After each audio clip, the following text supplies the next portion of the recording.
नमस्कार, स्वागत है आपका और मैं हूं आपके साथ सपना दीपक मदेशिया। बुलेटिन का आगाज करेंगे खबर सहरसा से है, जहां पर देखिए बाल विकास परियोजना की एक बार फिर से बड़ी लापरवाही सामने आई है। मामला सौर बाजार प्रखंड के आंगनबाड़ी केंद्र संख्या 136 समदा गांव से जुड़ा हुआ है।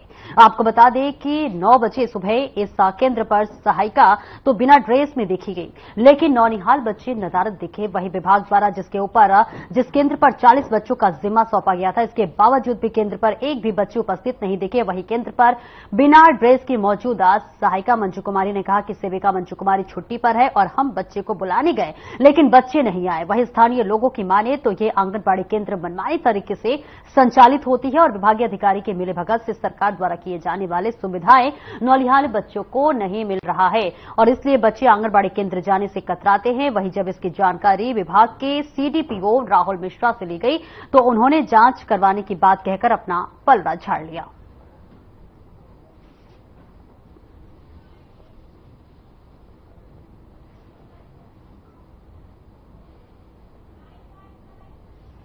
कौन गया बुलाने के लिए? हम अपने गए बुलाने के लिए। सहायिका कहाँ है? सहायिका हम ड्रेस में सहायिका आप हाँ, सेविका छुट्टी पर है। छुट्टी तो एक आदमी है। तो एक ही आदमी, तो कम से कम बच्चा भी तो रहना चाहिए। कितने बच्चे का आप लोगों को जिम्मेवार है? 40 बच्चे में एक भी बच्चे नहीं है। 9 बज रहा है। टाइम क्या है केंद्र का? टाइम का पानी जो बरस रहा है इसीलिए बच्चा नहीं आए। तो टाइम क्या है केंद्र का अभी? 7 से 10।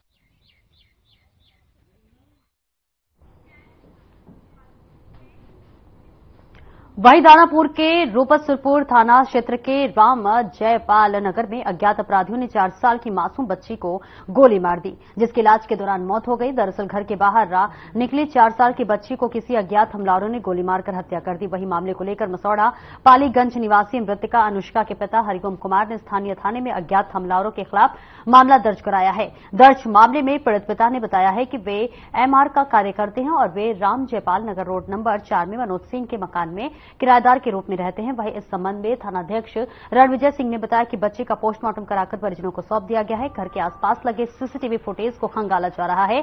जल्द हमलावर का पता चलने पर कानूनी कार्रवाई की जाएगी।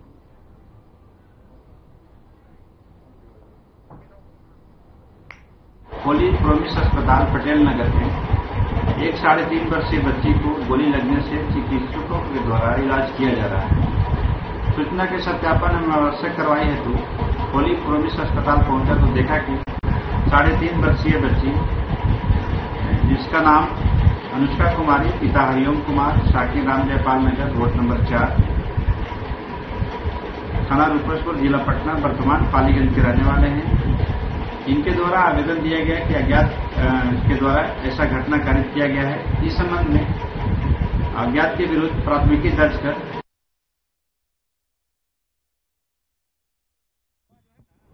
वहीं बेतिया के मुफस्सिल थाना क्षेत्र में मॉलदीव से मजदूर का शव पहुंचते ही परिजनों में कोहराम मच गया। आपको बता दें कि विदेश में मजदूरी करने के दौरान राजेश यादव की मौत हो गई। एक एजेंट के माध्यम से राजेश को मॉलदीव में मजदूरी करने के लिए भेजा गया था। वहां किसी भी प्रकार की व्यवस्था नहीं थी, जिस कारण मजदूर की मौत हो गई। परिजनों ने बताया है कि राजेश यादव की तबीयत बिगड़ने पर एजेंट से बार बार फोन से संपर्क किया गया, लेकिन एजेंट ने मजदूर और उनके परिजनों के फोन का कोई जवाब नहीं दिया। वहीं परिजनों ने एजेंट पर लापरवाही बरतने का आरोप लगाते हुए कार्रवाई की मांग की है। तो देखिए, आपको बता रहे पूरा मामला, जहां मालदीव में बेतिया के मजदूर की मौत हो गई है। मालदीव में बेतिया का एक मजदूर काम के सिलसिले में देखिए गया हुआ था और जब खबर निकलकर सामने आती है कि मालदीव में उस मजदूर की मौत हो गई है तो देखिए परिजनों में इस चीज को लेकर मातम छा गया और परिजनों का देखिए रो रो कर इसका बुरा हाल है। हालांकि वो कड़ी से कड़ी कार्रवाई की मांग कर रहे हैं। परिजनों ने देखिए जो एजेंट है उस पर भी गंभीर आरोप लगाया गया है। परिजनों के द्वारा एजेंट पर गंभीर आरोप लगाया जा रहा है। उनका आरोप है कि जो है मजदूर की मौत नहीं बल्कि हत्या की गई है और ये बड़ा और कड़ा प्रहार करते हुए मजदूर के परिजन लगा रहे हैं। तो ये पूरा मामला हम आपको बता रहे हैं, जहां पर बेतिया यानी बिहार के बेतिया से एक मजदूर मालदीव गया हुआ था काम की तलाश में और जब खबर आती है कि उस मजदूर की मौत हो गई है तो कहीं ना कहीं देखिए एक दुखद खबर परिजनों के लिए था और जिससे परिजनों के घर में जो है मातम पसरा हुआ। रो रो कर बुरा हाल है। हालांकि परिजन इस पूरे मामले को हत्या बता रहे हैं और उनकी मांग है कि इस पर जो है जांच करवानी चाहिए और जो भी दोषी है उसे कड़ी से कड़ी सजा दिलाई जानी चाहिए। तो बेतिया का यह मजदूर है जहां पर टीवी स्क्रीन पर आप देख रहे हैं कि जो परिजन है उनका रो रो कर बुरा हाल है। मॉलदीव में जो है गया हुआ था वो ये व्यक्ति और वहां काम के सिलसिले में गया हुआ था और खबर आती है कि उस मजदूर की मॉलदीव में मौत हो गई है। हालांकि मौत किस कारण हुई है फिलहाल इसकी जांच पड़ताल की जा रही है। 13 को जो है यहाँ से मालदीव के लिए गए और वहाँ जाने के बाद 2-3 दिन बाद उन्होंने कहा कि तबीयत जो है खराब है। फिर जो है हम भी एजेंट से बात की, वो भी कई बार एजेंट को मैसेज किए, लेकिन एजेंट ने कोई रिप्लाई नहीं किया, बस कहते रहा कि इलाज हो जाएगी हो जाएगी। बाद में उनको पता चला कि मेडिकल सुविधा नहीं है। फिर उसके बाद उनका जो है सुबह में से पेशाब रुक गया, तो यूरिन नहीं आ रहा था। रात में जो है 12:10 में मेरे पास रिकॉर्डिंग भेजे जो पूरी प्रूफ है मेरे पास। उसमें उन्होंने बताया है कि उनकी सुबह से लेके और 12 बजे रात तक उस टाइम तक यूरिन नहीं हुआ था, यानी पेशाब नहीं हुई थी।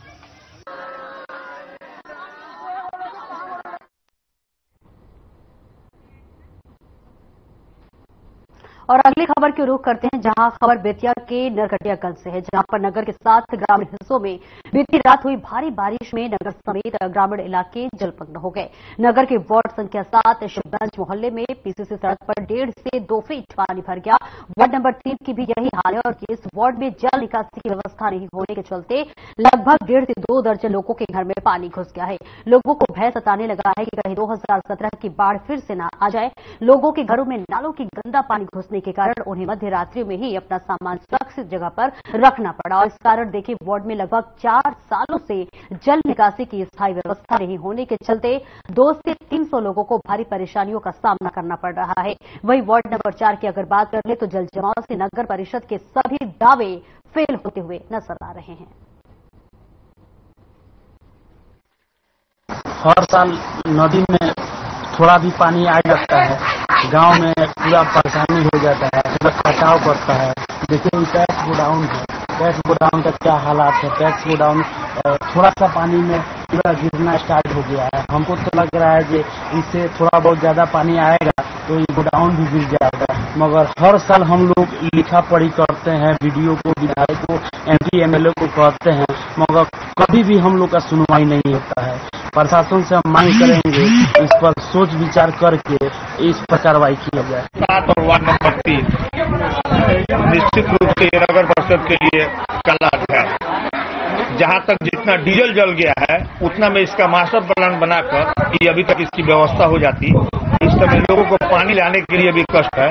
इसलिए मैं जिला पदाधिकारी से अनुरोध करूंगा कि इस पर विशेष ध्यान दे कि आज के इस माहौल में भी जहां बिहार सरकार का संकल्प है कि हर घर नली हर घर जल, वहां ये स्थिति है। आप इसका नजारा स्वयं देख सकते हैं। मैं नगर परिषद की इस पर भर्त्सना करता हूं। वहीं पटना जिला के मनेरा जापुर के पास स्कॉर्पियो और ऑटो की टक्कर में 2 ऑटो सवार की मौत हो गई और एक व्यक्ति जख्मी हो गया। आपको बता दें कि दारापुर से सवारी लेकर एक ऑटो मनेर की तरफ आ रही थी और इस बीच मनेर की तरफ से आ रही अनियंत्रित स्कॉर्पियो चालक ने ऑटो में टक्कर मारते हुए भाग निकला। हालांकि इस घटना में एक अन्य व्यक्ति जो है जख्मी हो गया है, जिसे इलाज के लिए निजी क्लिनिक में भर्ती कराया गया है। वही घटना के बाद राजमार्ग 30 पर जाम की स्थिति बन गई है। सूचना के बाद पहुंची पुलिस शव को कब्जे में लेकर पोस्टमार्टम के लिए अनुमंडलीय अस्पताल दानपुर भेज दिया गया है।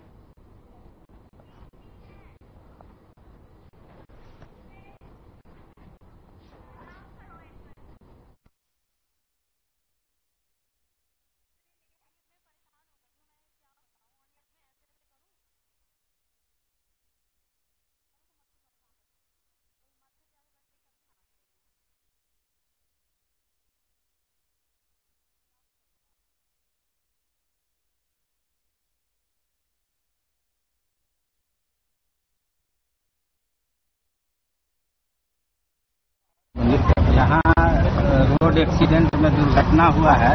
इसमें टेम्पो और इधर से बोलेरो, स्कॉर्पियो वगैरह या कोई अज्ञात वाहन आ रही थी, जिससे दोनों में टक्कर हुई, जिससे 2 व्यक्ति का मृत्यु हो। एक टक्कर के थे मेघनाथ जी और एक दोस्त नगर के हैं, उनका नाम तो मैं नहीं जानता।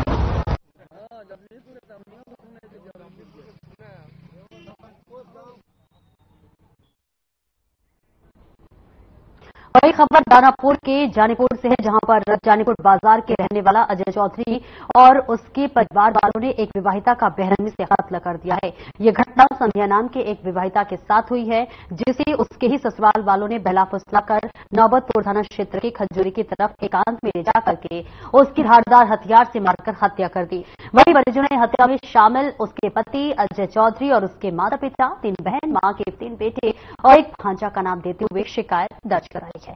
वही हत्या के विरोध में जानीपुर बाजार उसके घर पर परिजन शव लेकर के पहुंचे और हंगामा मच गया। पुलिस इस पूरे मामले में आरोपियों को पकड़ने में लगी है, लेकिन अभी तक कोई पकड़ा नहीं गया है।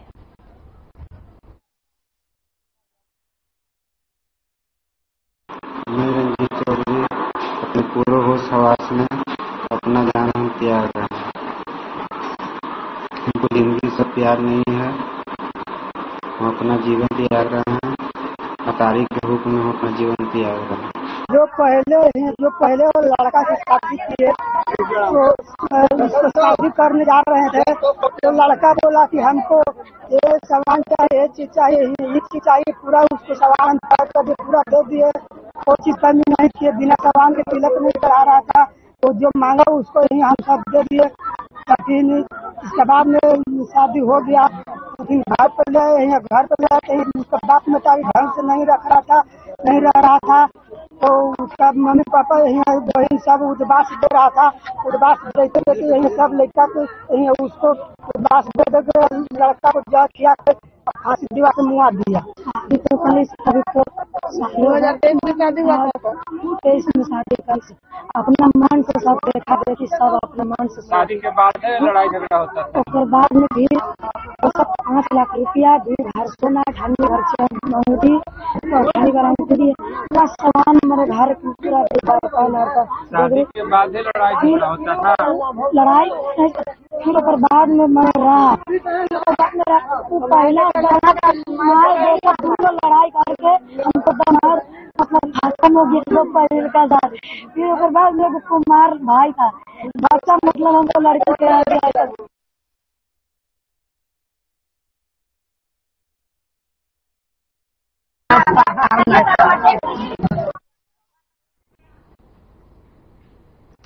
और अब अगली खबर सुगौली से है, जहां एनजीओ की तरफ से विद्यालयों में भोजन उपलब्ध कराने के विरोध में प्रखंड रसोईया संघ ने राज्य रसोईया संघ के तत्वाधान में बीआरसी कार्यालय पर धरना प्रदर्शन कर पुतला दहन किया। इसको लेकर संघ ने विज्ञप्ति जारी कर बताया कि जब से मध्याह्न भोजन शुरू हुआ है तब से रसोईया ही खाना बनाकर खिलाती रही है, लेकिन 2016 में इस क्षेत्र में पहली बार एनजीओ के माध्यम से सेवा शुरू की गई है। वहीं संघ ने एनजीओ की तरफ से घटिया खाना की आपूर्ति का आरोप लगाया है। साथ ही भोजन में छिपकली और अन्य जहरीली जीव पाए जाने से आए दिन बच्चों के बीमार होने की खबरें सामने आती है।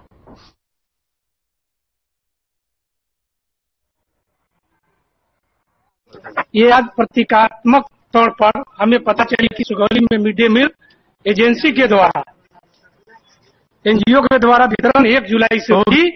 आज हमने पूरे यहाँ आकर कैंप किया, कहीं कोई सूचना नहीं मिला है कि एनजीओ जाएगा, लेकिन बगल में ही इधर तो दक्षिणी साइड में बंगला बना था, एक साथ 9 रसोईया की चित्रे उड़ गया।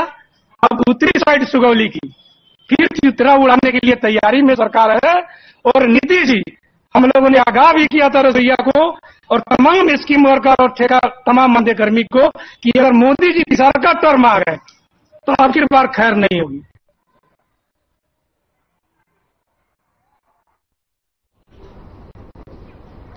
वही संग्रामपुर थाना परिषद नए आपराधिक कानून को लेकर लोगों को जागरूक कर रही है।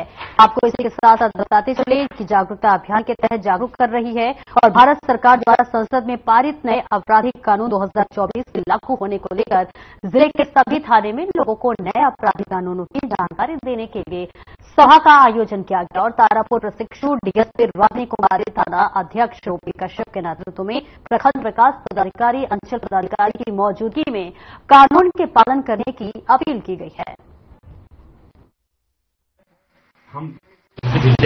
संसद से पारित 3 नए आपराधिक कानूनों को 1 जुलाई 2024 से लागू किया गया है और जनता को जागरूक बनाने के लिए आज एक सभा का आयोजन किया गया है संग्रामपुर थाने में, जिसके माध्यम से हम लोगों को जागरूक किए हैं कि वो नए कानूनों का पालन करें और साथ ही पुलिस को सहायता प्रदान करें। साथ ही नए कानून में क्रिमिनल जस्टिस सिस्टम को के सभी चरणों को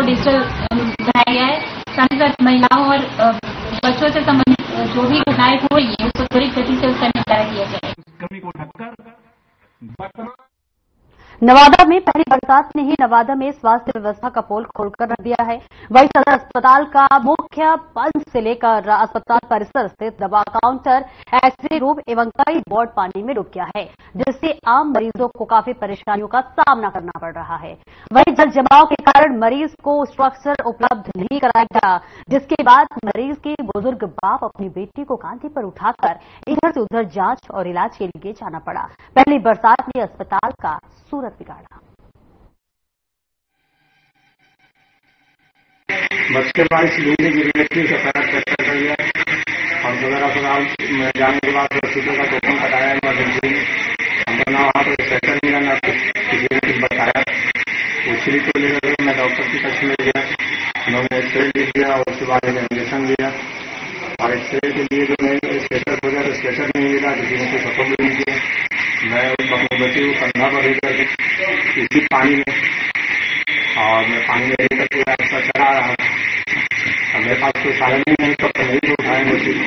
बहुत परेशानी हो रहा है सर, सब रूम में हिल गया है पानी, रूम में हिल गया, बहुत आने जाने में बहुत दिक्कत होता है। अब पूरा डूब गया है, सब पूरा इधर भी उधर इधर टीवी वाला रूम में भी सब में भी हर एक रूम में पानी चला रहा है। लेकिन वहाँ ऐसा लगा है कि रूम में हिल जाता है पूरा पानी। आपका क्या एक्सरे की मशीन पर भी कुछ प्रभाव इसका? पानी गिरेगा तो उसमें तो प्रभाव पड़ेगा नहीं। क्या नाम आपका हुआ? मेरा नाम सर्वन कुमार। आप यहाँ क्या है एक्सरे रूम? इसमें स्टाफ है अच्छी का।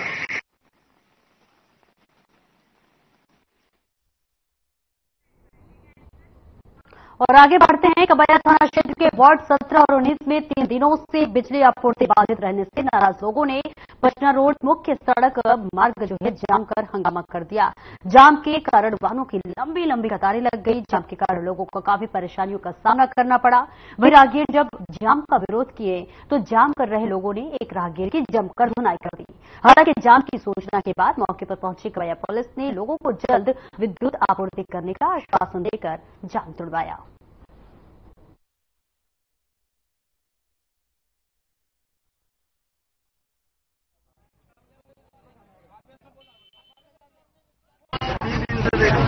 ट्रांसफार्मर जो है खराब था, कल आगे बदली किया गया है और अभी तक इस ट्रांसफार्मर में लाइन नहीं दिया।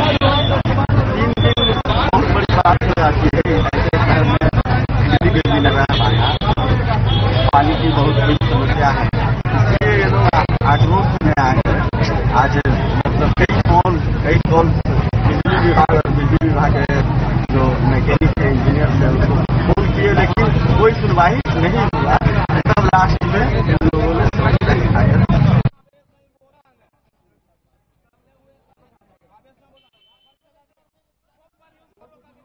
मुंगेर में अनुकंपा आश्रितों ने अपनी मांगों को लेकर मुंगेर विश्वविद्यालय के बाहर अनिश्चितकालीन धरने पर बैठ गए।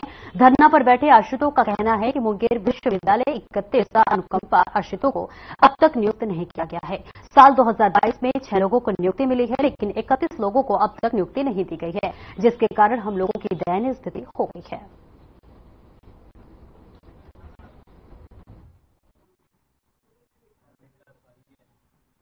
हम लोगों को सिर्फ आश्वासन दिया जाता है, प्रक्रिया चल रही। इतने लंबे समय चक्कर लगा है, विश्वविद्यालय के सारे कार्य हो रहे हैं, लेकिन अनुकंपा के आधार पर नियुक्ति नहीं जी। कब से आपको चक्कर लगाने का? पिछले 6 साल से चक्कर लगा रहे हैं। पिछले 6 साल से लोग विश्वविद्यालय का चक्कर लगा रहे हैं। अच्छा, कितने लोग अनुकंपा पे जो इनका होना है? लगभग 30 आदमी है। 30 आदमी। कितने लोगों का हो चुका है अभी तक? 6 लोगों की 2022 में 6 लोगों की नियुक्ति हुई है। इनके कहना है सर 2022 में 6 को हुआ था अनुकंपा का, उसके बाद नहीं हुआ था। हाँ, उसके बाद नहीं हुआ क्योंकि उसमें 6 का ही डॉक्यूमेंट पूरा हुआ, इसलिए उसमें का हुआ।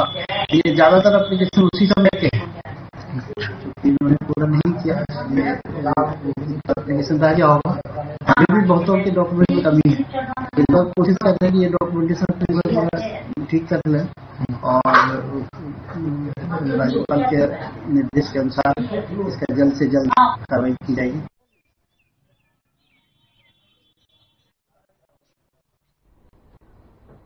गया जिले के खाजबती गांव में युवा व्यवसायी शशिकांत गुप्ता और छोटू को अपराधियों ने गोली मारकर हत्या कर दी है। आपको बता दें कि युवा मोबाइल की दुकान चलाता था। व्यवसायी को अपराधियों ने फोन कर बोधगया बुलाया। व्यवसायी जब युवकों से मिलने गया तो पहले से घात लगाए अपराधियों ने उस पर गोली चला दी। घायल को अस्पताल ले जाने के दौरान ही उसकी मौत हो गई। वहीं आक्रोशित गांव वालों ने सड़क पर आगजनी कर हत्या के विरोध में सड़क जाम कर प्रदर्शन किया। आक्रोशित दुकानदार और ग्रामीण हत्यारों की गिरफ्तारी की लगातार मांग कर रहे हैं।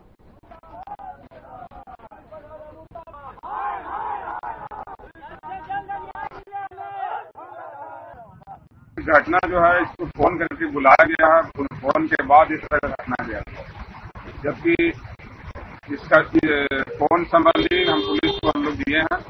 इसका मोबाइल पुलिस को दे दिया गया है।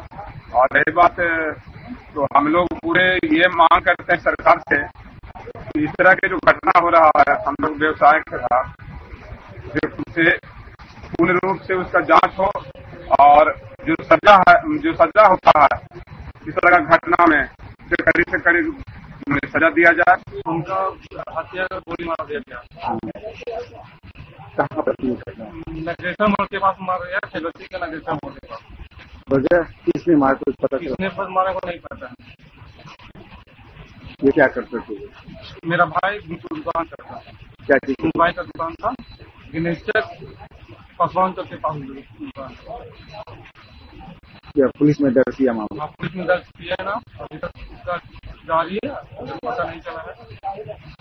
कितने गोली इनको मारी गई है? एक गोली मारा गया, हाथ से रोका है, हाथ से रोकने के बाद सीना में गोली लगा।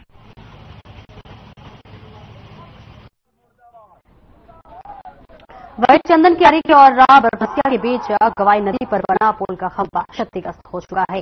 समय रहते विभाग के जल स्तर से यदि पुल की मरम्मत नहीं की जाएगी तो कभी भी बड़ा हादसा हो सकता है। जिला ब्रिज उपाध्यक्ष देवाशीष मंडल और प्रखंड अध्यक्ष जलेश्वर दास पुल की क्षतिग्रस्त की सूचना मिलने पर गवाई नदी पहुंचे और स्थिति का जायजा लिया। इस मामले में मंडल ने बताया कि एनएच के कार्यपालक अभियंता ने बताया है कि गवाई नदी का क्षतिग्रस्त पुल और नया पुल दोनों पीडब्ल्यूडी का है।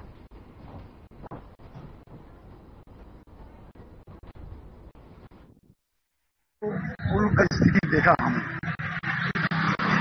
निश्चित रूप से चिंता का विषय है। कब कौन दुर्घटना घटेगी और कितने लोग का जान जाएगा ये बोलना मुश्किल है। इसलिए जैसी सूचना मिला वैसे हम वहां पर गए और खास करके जिला प्रशासन से हम आग्रह करेंगे कि वो आके परिस्थिति को देख नया पुल को कम से कम तुरंत चालू करने का व्यवस्था करें। और इस बुलेटिन में फिलहाल इतना ही। खबरों का सिलसिला आगे भी जारी रहेगा।